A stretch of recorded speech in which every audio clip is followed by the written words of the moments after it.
Sinagot ni Senador Amy Marcos ang mga tirada sa kanya ng tagapagsalita ng Kamara na si Attorney Princess Abante. Ito ay matapos magbigay ng komentaryo ang senadora sa San Juanico Bridge sa press briefing nito sa Senado noong June 5. Tinitingnan ko from 2018 to 2025, ang liit-liit lang na binibigay, halos pintura lang yata at konting rehab, may 451 million lang ang linalagay dun sa tulay mismo.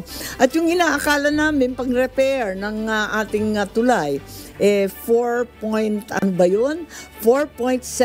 billion. Mga kalsada lang pala yun. Talaga naman na-neglect ng todo-todo ng bonggang-bongga yung tulay.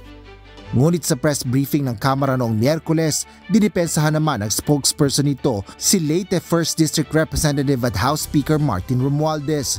Ani Abante, may mga budget naman na inilaan para sa San Juanico Bridge simula pa noong 2018 bago pa maitalaga na House Speaker si Romualdez. Siguro si Senator Amy, since she is very much concerned, talangan din natin tanongin ano naging ambag niya bilang senador na kasama naman sa tungkulin niya ang pag-ayos ng budget ng bansa dun sa pangangalaga ng San Juanico Bridge. Tugon naman ni Senador Amy Marcos matapos ang ilang pag-usisa sa kondisyon ng naturang tulay, DEDMA o walang pakialam ang Department of Public Works and Highways at ang House Speaker.